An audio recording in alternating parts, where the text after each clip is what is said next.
Assalamualaikum warahmatullahi wabarakatuh. Selamat pagi anak-anak Ibu kelas 7. Salam sejahtera untuk kita semua.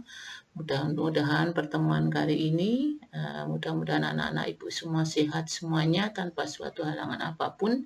Kita selalu berdoa mudah-mudahan pandemi ini segera berlalu sehingga kita bisa bertatap muka kembali, beraktivitas kembali secara normal ya. Untuk bahasa Indonesia hari ini kita akan membahas untuk bab 2 bab 2 yaitu dengan judul mengapresiasi dan mengkreasikan fabel. Kalau dalam buku kalian silahkan buka halaman 165 bab 5 mewarisi nilai luhur dan mengkreasikan puisi rakyat ya. Yang pertama, mengidentifikasikan ciri fabel. Pernah dengar kalian fabel? Fabel adalah termasuk prosa lama atau cerita lama. Pada bab pertama kita sudah membahas tentang puisi lama ya, yang termasuk puisi rakyat atau puisi lama. Di situ ada syair, ada fabel, ada gurindam, ada pantun dan sebagainya. Nah, untuk bab yang kelima ini prosa lama. Nah, kita akan membahas tentang fabel. Pernah dengar kata fabel?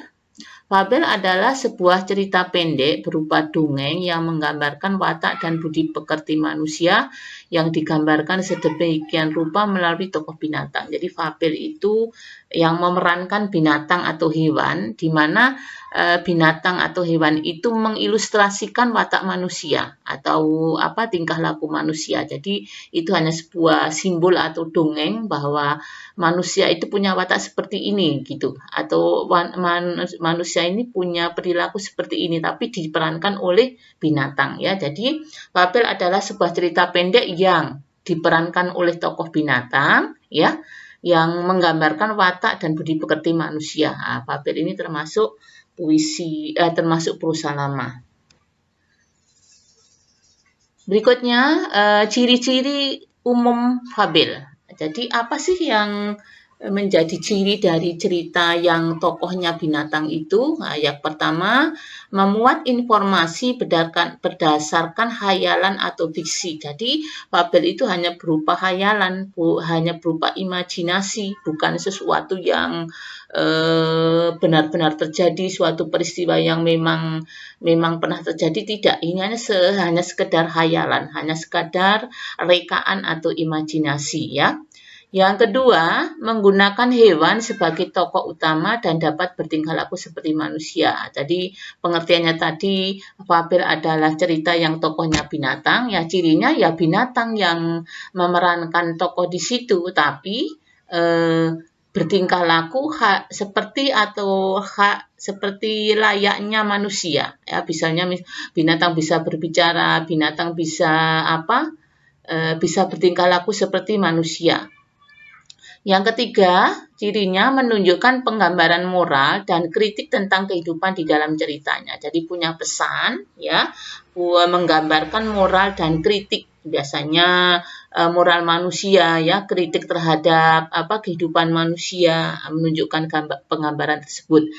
Yang keempat, penceritaan yang pendek dan menggunakan pilihan kata yang mudah. Jadi tidak lama-lama atau tidak panjang-panjang. Fabel itu biasanya pendek dan langsung bisa kita tangkap isinya, kemudian bisa kita tangkap maknanya, bisa kita langsung tangkap amanatnya ya.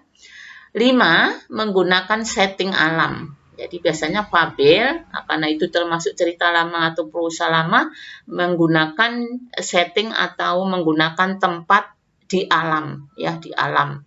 Yang keenam, menceritakan antara karakter manusia yang lemah dan kuat ya. Biasanya fabel itu menceritakan karakter manusia yang diperankan oleh hewan ya, yang menggambarkan karakter manusia yang lemah dan kuat, misalnya antara semut dengan harimau ya, kemudian antara buaya dengan tikus ya, antara lemah dan yang kuat. Nah, itu melambangkan tingkah manusia yang punya kekuasaan, bisa kemudian dengan rakyat kecil misalnya seperti itu ya. Jadi ada 6 ciri umum. Yang pertama, fabel itu fiksi, hayalan.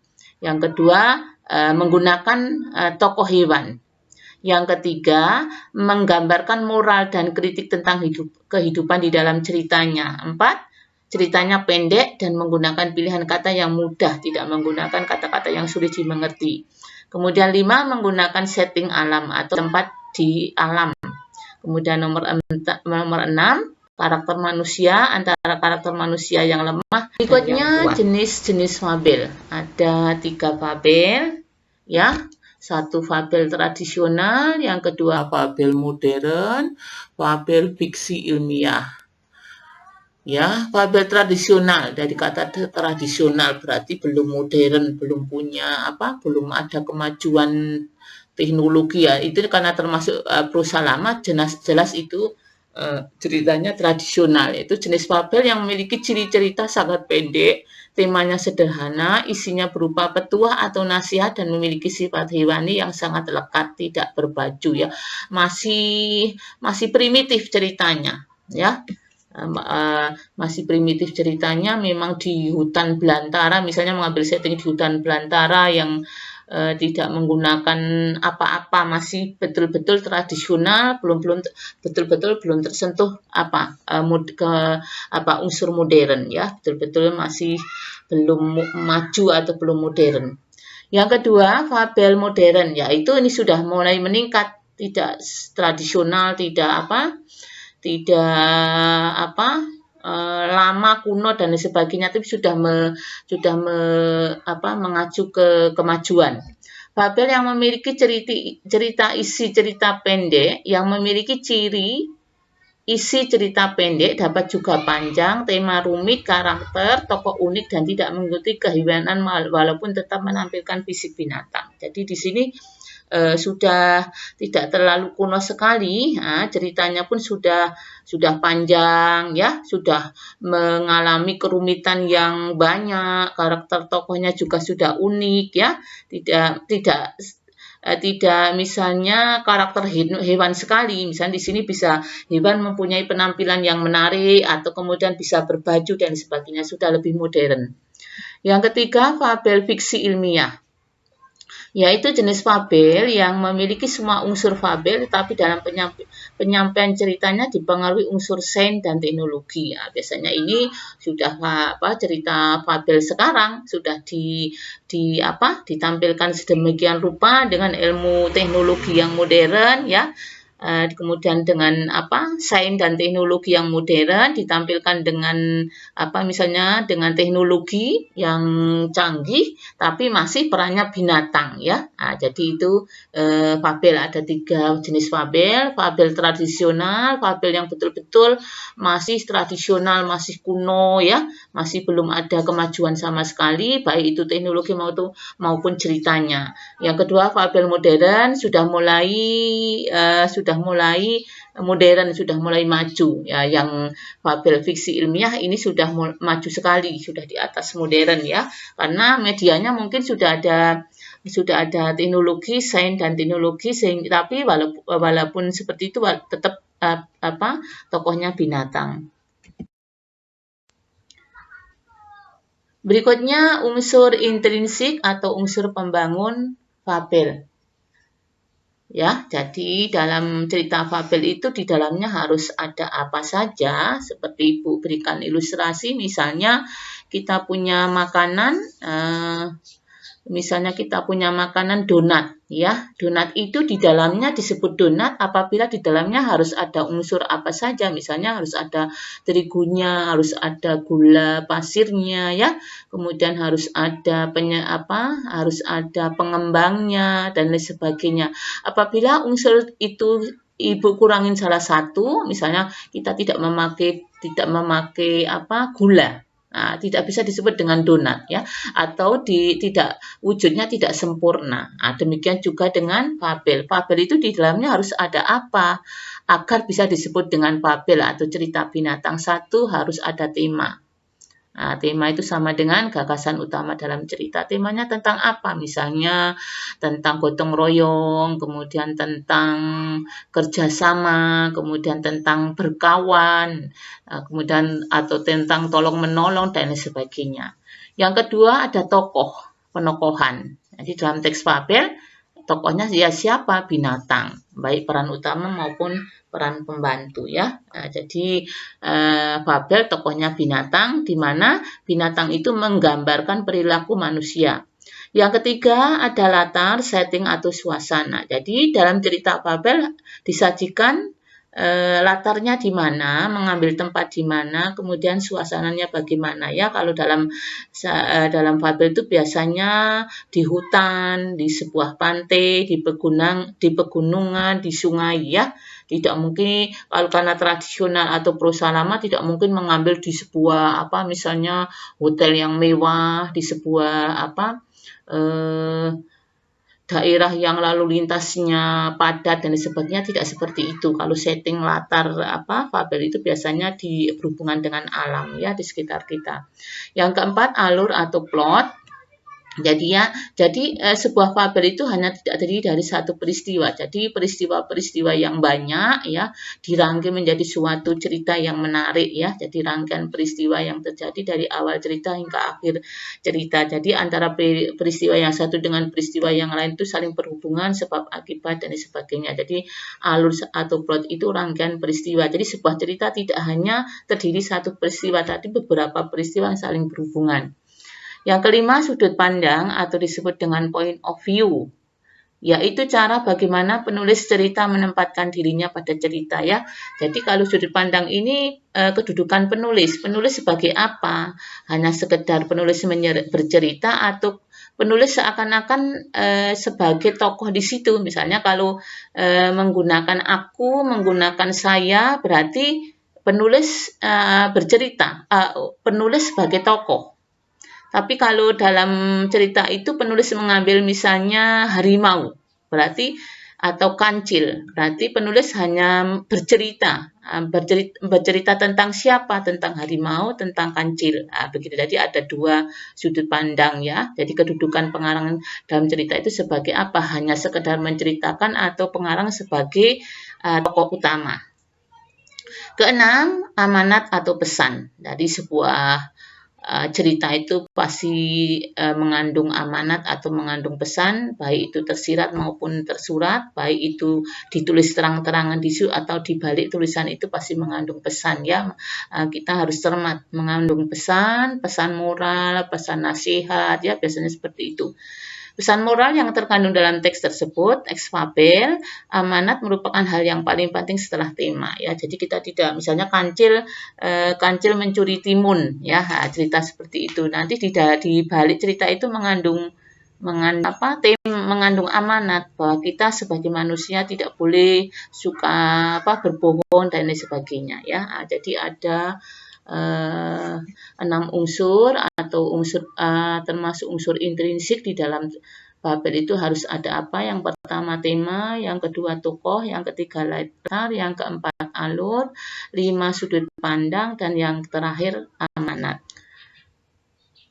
Berikutnya, struktur atau bagian-bagian fabel. Dari sebuah fabel atau sebuah cerita yang tokohnya binatang itu ada 4 bagian. Yang pertama disebut dengan orientasi. Ya, jadi sebuah cerita fabel itu tidak langsung terjadi misalnya tembak-tembakan atau terjadi perkelahian, tidak. Biasanya didahului dengan memperkenalkan tokoh, kemudian di mana terjadinya. Biasanya seperti itu, dibuka terlebih dahulu, tidak langsung ada masalah kemudian terjadi perkelahian antara kancil dan buaya dan sebagainya, tidak, tapi dibuka terlebih dahulu. Itu termasuk bagian orientasi. Kemudian yang kedua, komplikasi, merupakan bagian dari permulaan munculnya permasalahan di antara tokoh-tokoh dalam cerita fabel ya. Jadi tokoh yang diperkenalkan pada bagian orientasi itu sudah mulai menemukan masalah, mulai berbenturan antara tokoh yang satu dengan tokoh yang lain ya. Kemudian yang ketiga, resolusi, yaitu bagian di mana tokoh sudah mulai menemukan pemecahan permasalahannya ya, yang bisa dihadapi oleh tokoh ya, yang akan menuju ke akhir cerita. Nah, jadi masalah yang bertumpuk pada komplikasi tadi sudah mulai ada solusinya, sudah ada mulai jalan keluarnya ya pada tahap resolusi.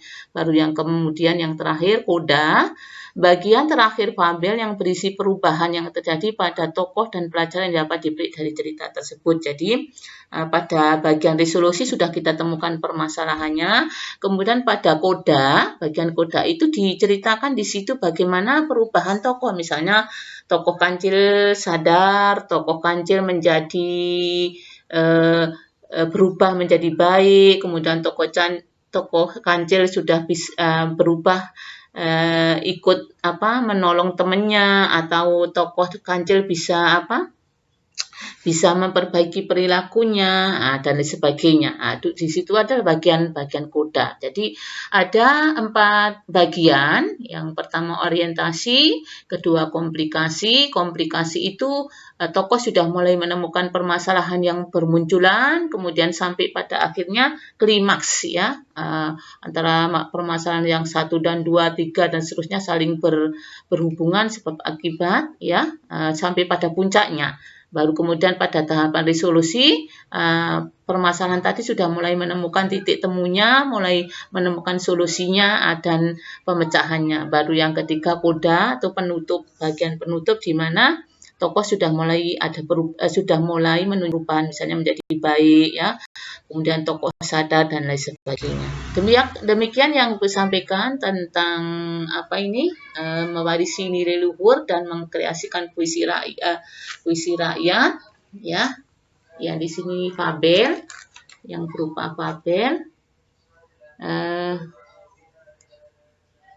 Mudah-mudahan apa yang Ibu sampaikan ini bermanfaat. Untuk pertemuan yang akan datang akan kita sambung kembali.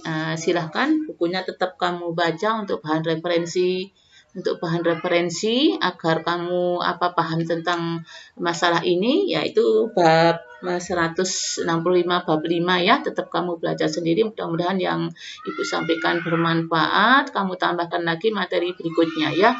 Terima kasih, mudah-mudahan apa yang Ibu sampaikan ini bisa kamu terima.